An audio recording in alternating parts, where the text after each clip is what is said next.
Hello.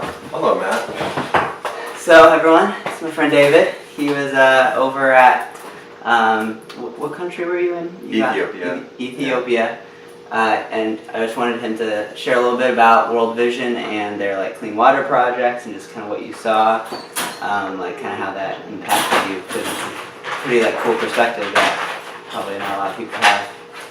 Yeah, for sure. I think, it began for us many years ago with our church, and we had, I think it was Carrie Schlew, come and share in a young, definitely transient community, ways that we can get after global mission.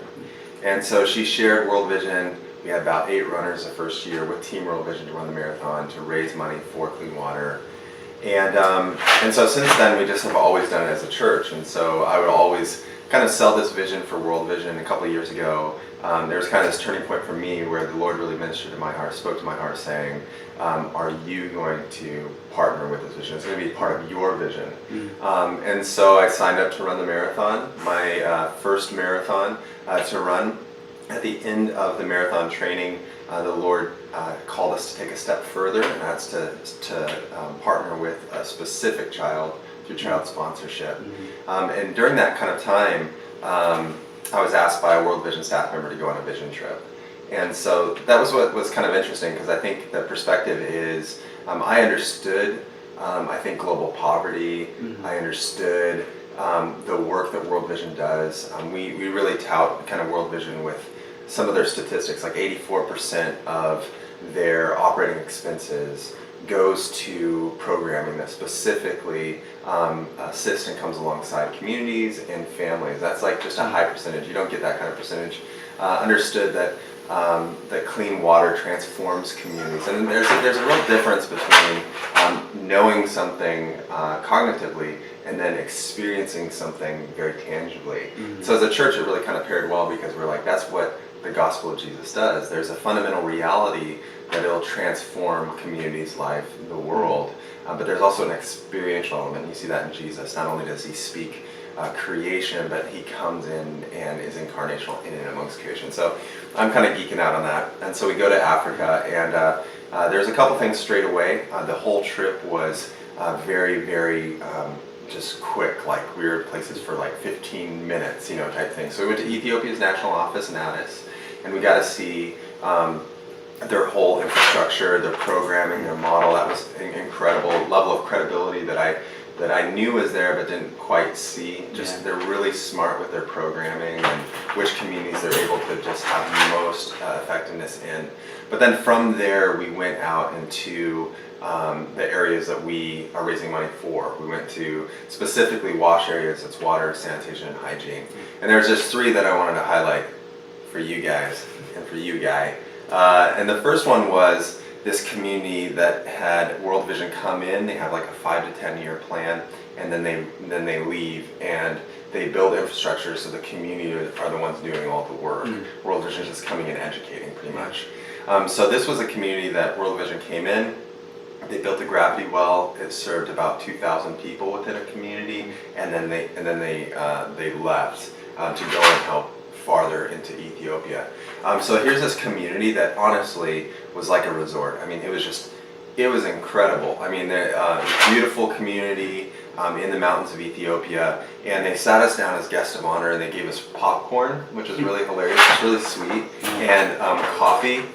Ethiopians definitely talk about coffee being the origin from Ethiopia. So they gave us all this overflow of the produce because of clean water. And so one by one, they started telling us the story, and the elders were there, and they just began to say, because we don't have to walk 8 hours a day to get clean water, because our children don't have to be a part of that, they're able to go to school. The clean water is helping them physically. We were able to start a garden project, so our kids eat good food. We sell the excess of that food, and as a result of that, we are able to. We're able to use those resources to care for the poor in our neighborhood, and also to have a reserve. So they have $3,000 savings. So that was incredible to see. Okay, where are we going with World Vision? Where are we going with clean water? What's the fruit, the result, long term? So from there, very quickly, we went to another community. It was incredible.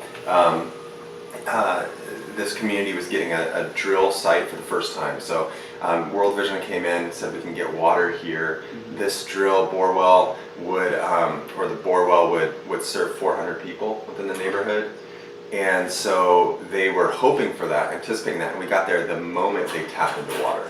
So like water is gushing out, and there's this construction line tape thing like saying, don't come over here, and they just flood, start surrounding us and cheering and celebrating, and I just remember them saying I don't remember the exact words, but just saying, look at the goodness of God. And that was a big moment for me. The goodness of God is tangible and experiential, and is for those who don't have it, and we would classify that as poor.